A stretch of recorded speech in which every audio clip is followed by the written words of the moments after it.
Boa noite, queridos irmãos. Sejam todos bem-vindos ao nosso estudo. Que a paz do Mestre Jesus continue em nossos corações. Vamos então aqui iniciar para nossa apresentação. Foi nesta data aí de 1º de agosto de 1865, portanto, esse ano completou 155 anos, que Allan Kardec, ao lançar esta obra, O Céu e o Inferno, ou A Justiça Divina, segundo o Espiritismo, lançou uma nova luz sobre o pensamento religioso, sobre a nossa passagem, do mundo material para o mundo espiritual. Essa obra foi escrita por Allan Kardec, tendo por base as suas conversas com os espíritos, onde eles relatavam a sua situação ao retornarem ao mundo espiritual. Com isso, ele conversou com muitos espíritos, alguns de condições felizes, outros de condição infelizes, outros medianos, endurecidos, e todas essas conversas foram a base teórica, deram-lhes a condição de formar a base teórica desta obra, que está na sua primeira parte, que nós vemos aí, são os 12 capítulos que compõem a primeira parte desta obra. E a segunda parte são exatamente esses casos com 8 capítulos, onde nós temos a descrição trazida pelos espíritos das situações em que eles se encontraram ao retornar ao mundo espiritual. Então, temos aqui o conteúdo da obra e a nossa abordagem hoje será exatamente esses tópicos: a passagem da vida corporal à vida espiritual, penalidades e recompensas futuras, céu, inferno e purgatório, anjos e demônios, código penal da vida futura e alguns exemplos tirados da segunda parte da obra, sobre a situação de algumas almas felizes ou infelizes. A doutrina espírita transforma completamente a perspectiva do futuro ao lançar esta obra, pois ela nos traz as informações sobre a vida futura, que deixa de ser uma hipótese para ser uma realidade. Ela é a continuação da vida terrena. Em relação ao porvir, o homem se depara com 3 alternativas. A primeira delas é o materialismo, ou seja, após esta vida não existe absolutamente nada. Nós perderíamos todas os nossos esforços, todas as nossas boas ações ou más ações, tudo se acabaria, de acordo com o materialismo. A segunda alternativa, o panteísmo, a absorção pelo todo universal. Não acabaria tudo aqui após a nossa morte, porém, nós não teríamos individualidade. É como se não existisse o mundo espiritual.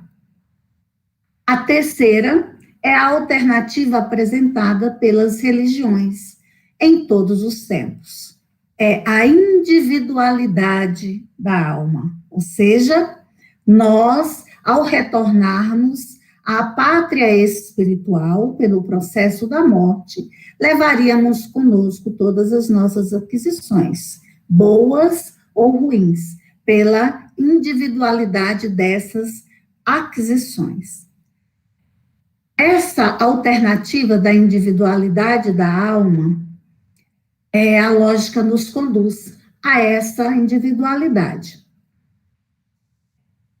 E é uma outra consequência decorrente dessa, é que, sendo nós espíritos, individualidades, almas eternas, a nossa sorte, a sorte de cada um de nós, deve depender das qualidades morais pessoais, das nossas qualidades, das nossas conquistas. Então, por aqui a gente já compreende que a nossa vida, o nosso futuro após o túmulo, vai depender das nossas ações do presente.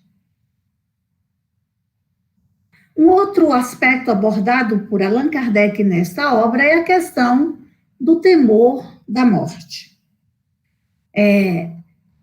Quase todos nós, ainda que conheçamos a doutrina espírita, nós não queremos morrer, nós queremos aproveitar a oportunidade que nos é dada. Então, mesmo tendo a certeza da vida espiritual, alguns ainda podem ter este temor da morte. E é muito importante o que Allan Kardec registra aqui sobre o temor da morte. Ele nos alerta que esse temor é um efeito da sabedoria da providência e uma consequência do instinto de conservação, que é comum a todos nós viventes. E esse temor, ele é necessário, enquanto não se está suficientemente esclarecido sobre as condições da vida futura. E isso é muito interessante, porque se nós não temos os esclarecimentos necessários e o conhecimento, a certeza da vida futura, nós podemos negligenciar o nosso presente, buscando abreviar esse nosso retorno. Então, esse temor se torna necessário. E aí, diz mais Allan Kardec, que a ausência desse freio nos levaria a deixar prematuramente a vida e a negligenciar o trabalho terreno, que é tão importante para a nossa evolução, para o progresso dos nossos espíritos. São oportunidades benditas ofertadas por Deus para que nós possamos trabalhar no bem e construir o nosso progresso. Portanto, esse freio, o temor da morte é muito importante para que a gente não abrevie esse retorno. O outro aspecto é sobre o céu. Allan Kardec tece alguns comentários, contextualizando, né, na história, né, como as pessoas definiam, viam o céu. E, para alguns povos, entendiam cada um de forma diferente. Para um existiam 3, 5, 7, 9, né? E nós vamos aqui trazer, então, a doutrina espírita. O que ela nos fala acerca do céu? Allan Kardec, lá na primeira parte, nos diz que das qualidades do indivíduo depende-lhe a felicidade, e não do estado material do meio em que se encontra. Por essa afirmativa, nós vemos que o céu, para a doutrina espírita, não é um local circunscrito, mas sim um estado de felicidade conquistada pelo espírito. E onde quer que esse espírito que tem essa conquista se encontre, ele vai viver essa felicidade representativa do estado de vivência no céu. Diz mais que a felicidade, portanto, existe em qualquer parte. Nenhum lugar lhe é circunscrito e assinalado no universo. Então, o céu, para aqueles espíritos que já se identificam com as verdades espirituais e buscam seguir os ensinamentos das leis de Deus que nos foram trazidas pelo Cristo, vivem esta felicidade onde quer que se encontre. Mas um outro aspecto ainda é muito interessante a gente ver que muitos de nós não temos facilidade, nós achamos muito difícil imaginar o que seja o céu. Nos parece algo muito distante. E no Evangelho, nós temos lá, no Evangelho segundo o Espiritismo, nós temos uma afirmativa que nos elucida essa questão. Ele nos diz que, sendo nós inferiores, né, o espírito humano sendo inferior, até então só suportou penas e miséria. Então, só pode falar do que conhece, né? De tal forma que fomos nós engenhosos para pintar sempre os tormentos do inferno, mas não podemos representar as alegrias do céu, simplesmente por falta de vivência e de conhecimento. Mas no nosso livro Céu e Inferno, na segunda parte, nós temos lá relatado a experiência de alguns espíritos que podem trazer o seu testemunho para nos inspirar. Espíritos felizes. E nós trouxemos aqui o caso desse médico russo, que relata, assim, a sua chegada no mundo espiritual. A aventura que gozo é uma espécie de contentamento extremo de mim mesmo, imerso no amor de Deus, no reconhecimento de sua infinita bondade. É a alegria que nos infunde o bem, uma espécie de fusão do espírito com a bondade divina. Um outro caso que nos emociona muito é o da senhora Fulon, também na segunda parte desse livro. Ela descreve o seu retorno assim: eles, ou seja, aqueles espíritos que a acompanhavam, me mostravam no espaço, no ponto algo semelhante a uma estrela, dizendo: é para ali que vais conosco.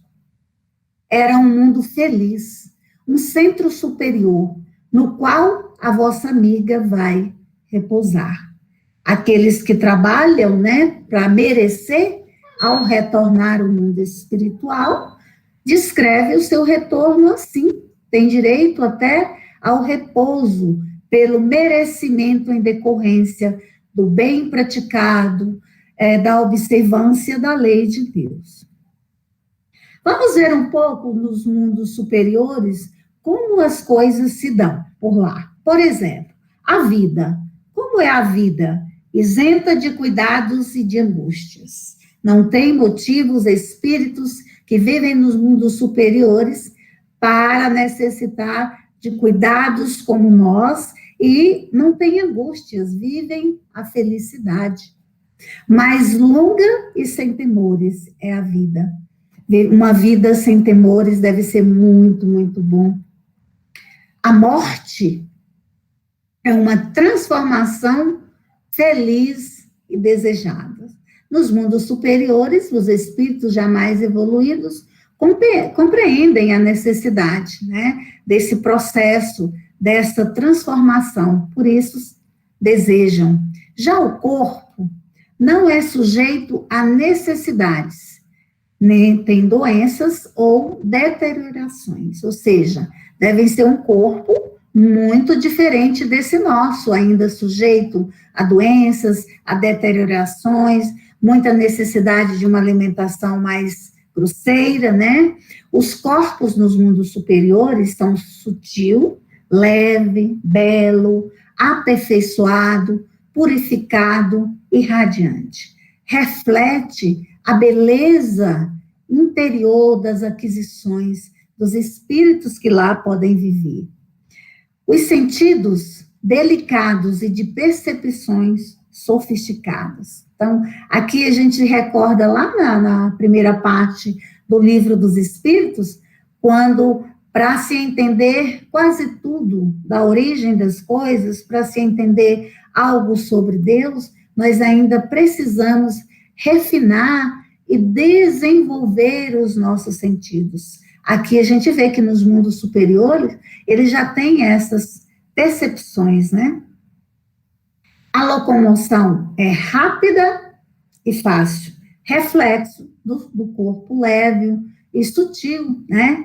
Então, isso explica por que os espíritos superiores podem descer, né, até nós, para nos ajudar, para nos auxiliar, mas nós, com o nosso corpo perispiritual pesado, carregado ainda com as nossas vibrações de imperfeição, ficamos mais nos mundos inferiores.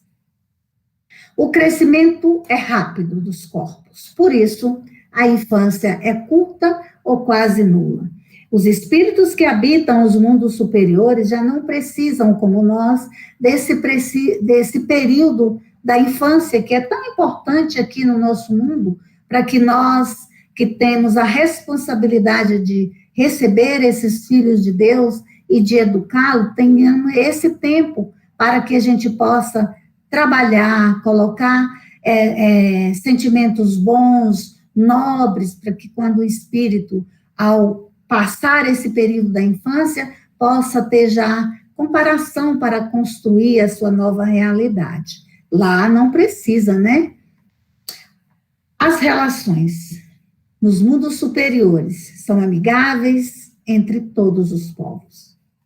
Os laços de amor e fraternidade unem a todos.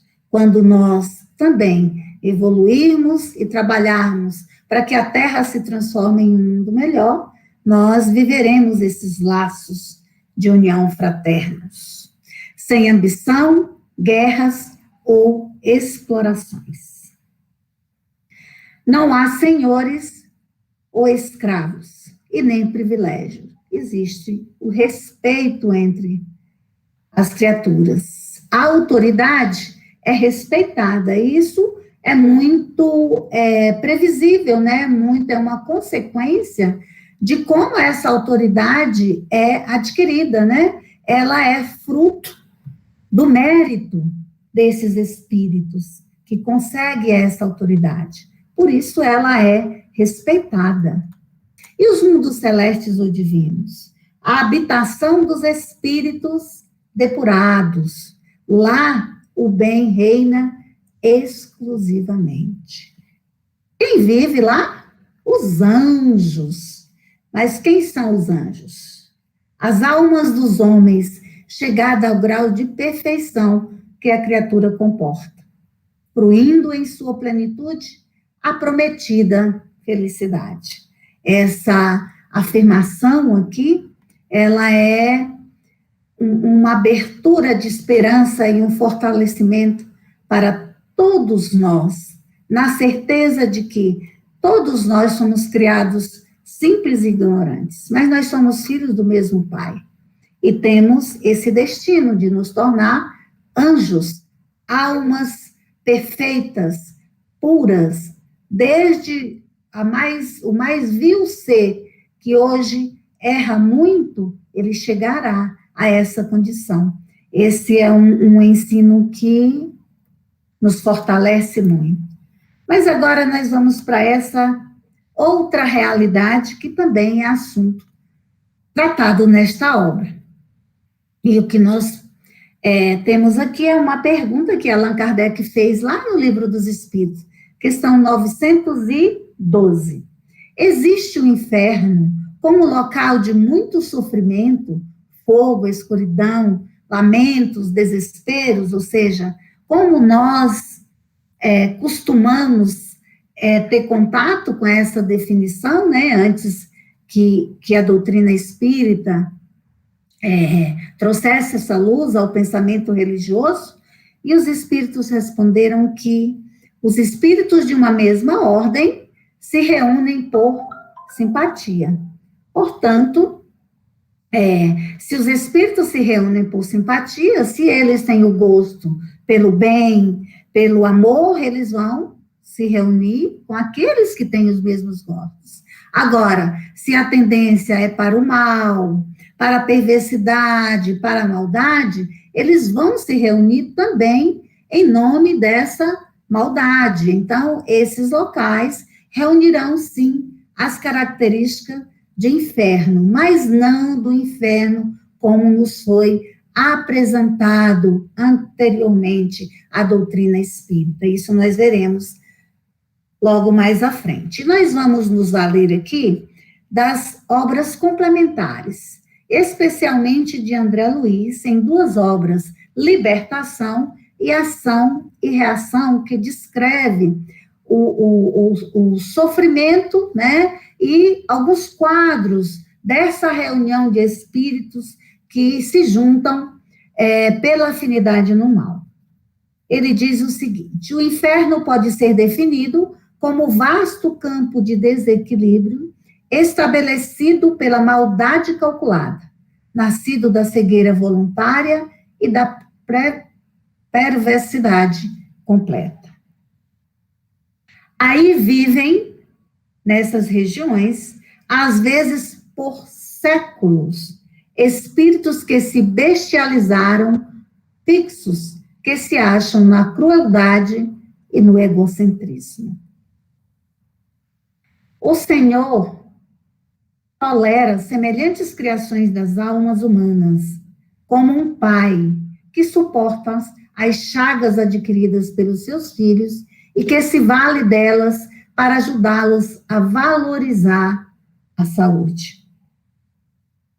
O inferno, como região de sofrimento, é perfeitamente cabível, representando um estabelecimento justo de filtragem do espírito a caminho da vida superior.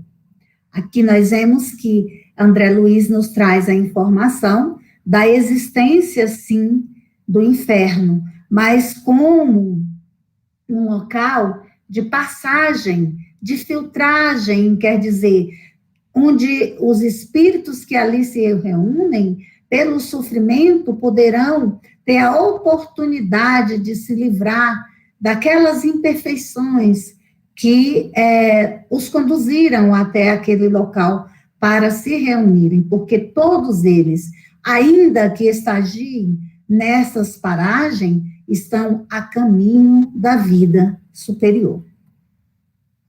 Todos os lugares infernais surgem, vivem e desaparecem com a aprovação do Senhor. Ou seja, eles não são locais abandonados.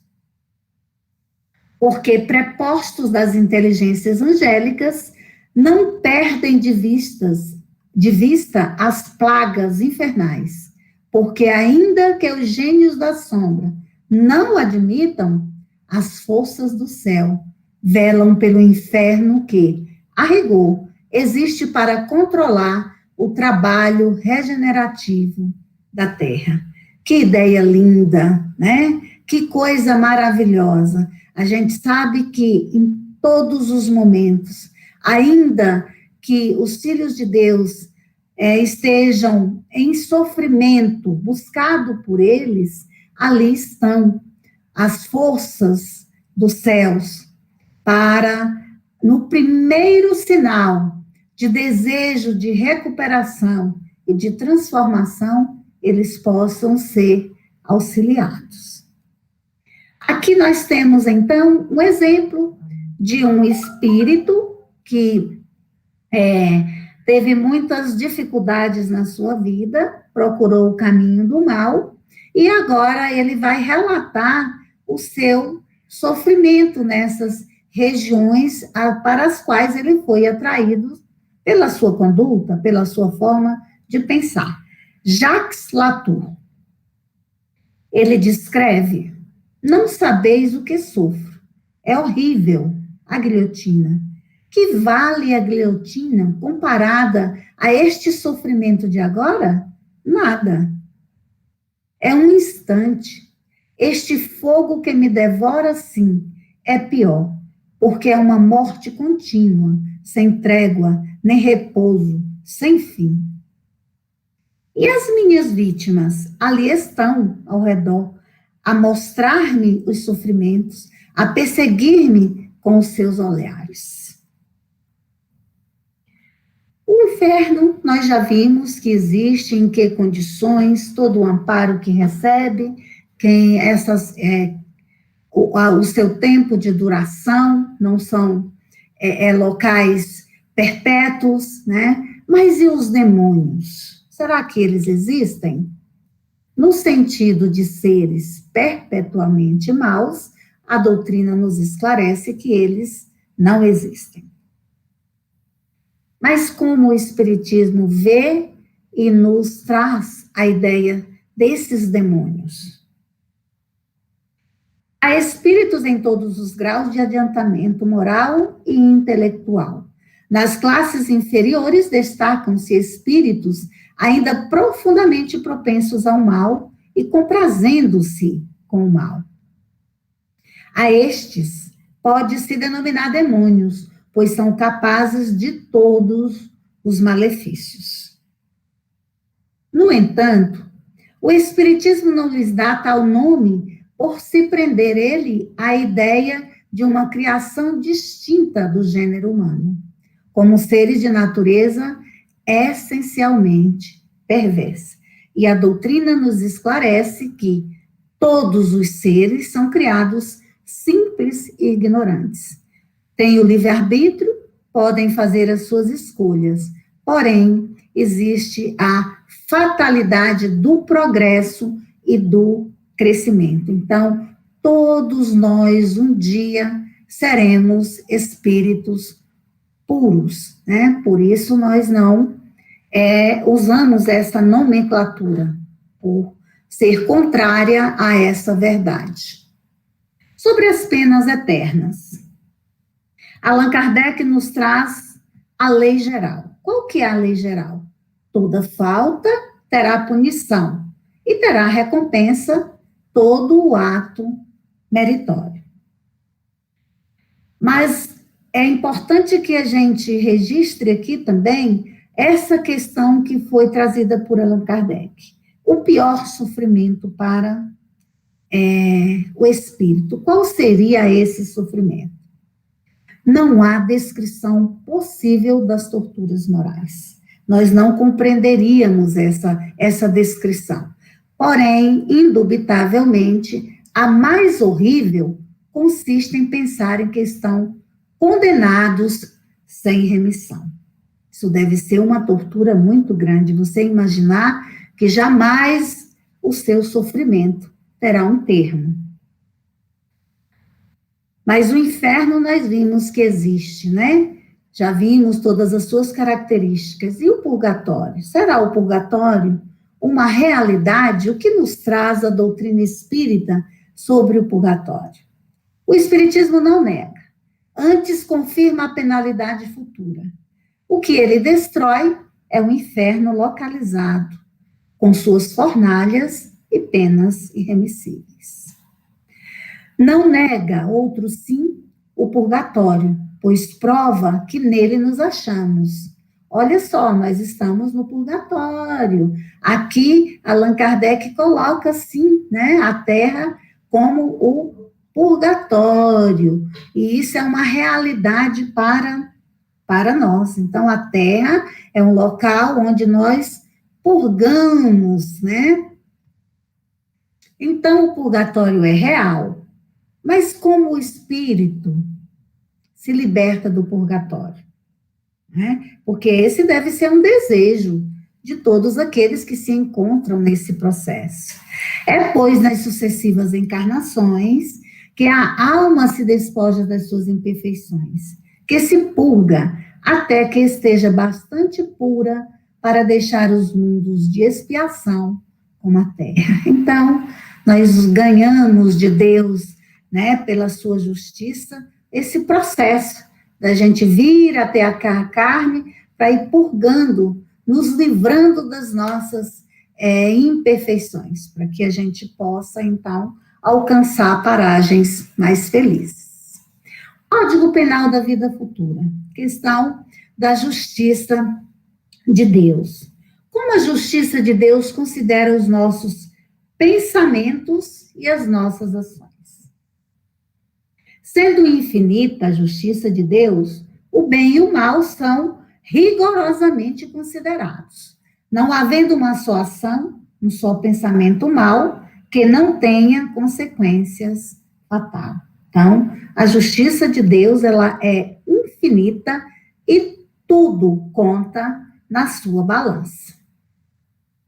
Não há uma única ação meritória, um só bom movimento da alma que se perca, mesmo para os mais perversos. Por isso que constituem tais ações um começo de progresso. Então, a boa ação, venha de onde vier, também conta na balança de Deus.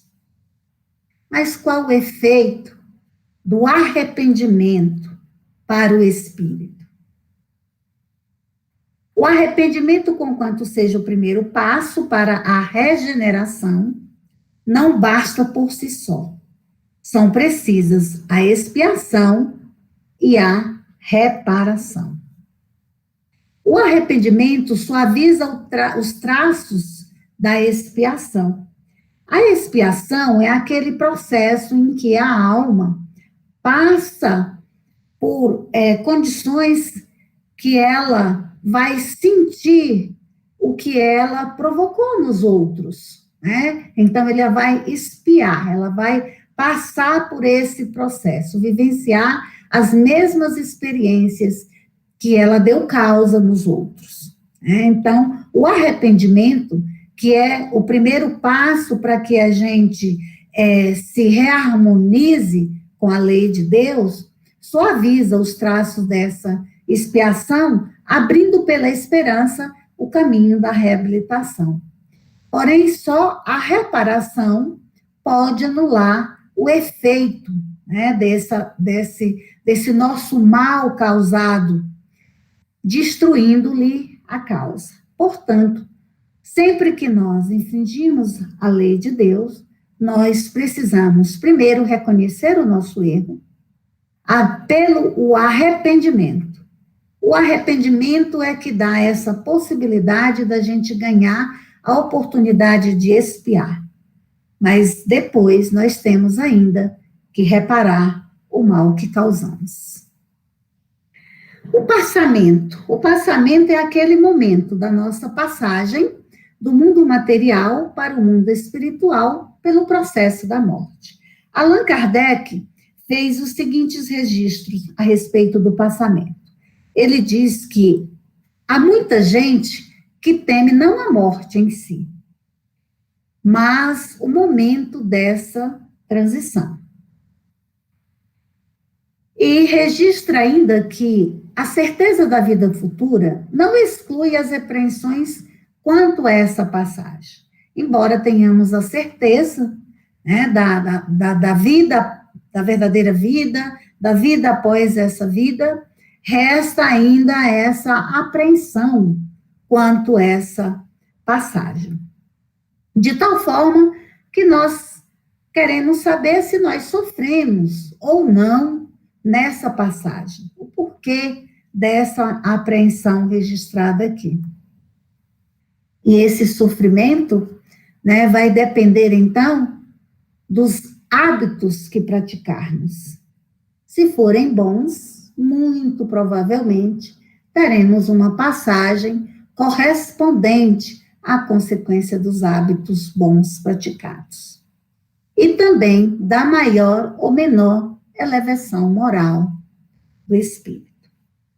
De tal forma que nós sinalizamos com Allan Kardec e nos chama a atenção lá no capítulo onde tem o Código Penal da Vida Futura, o capítulo 7 desta obra, que todos somos livres no trabalho do próprio progresso. E o que muito e depressa trabalha, mais cedo recebe a recompensa. Portanto, o que Allan Kardec acaba de nos dizer é que tanto o sofrimento quanto a aventura será uma consequência da nossa postura no presente. O futuro será uma consequência. Se somos bons e praticamos bons atos, buscamos fazer para os outros coisas boas e para conosco também, né? Então, rapidamente nós receberemos a recompensa daquele trabalhador justo. Se nós não agimos dessa forma e não praticamos bons atos, receberemos as consequências, né, e o sofrimento necessário a essa reparação. Que a paz do Mestre Jesus continue conosco hoje e sempre. Graças a Deus.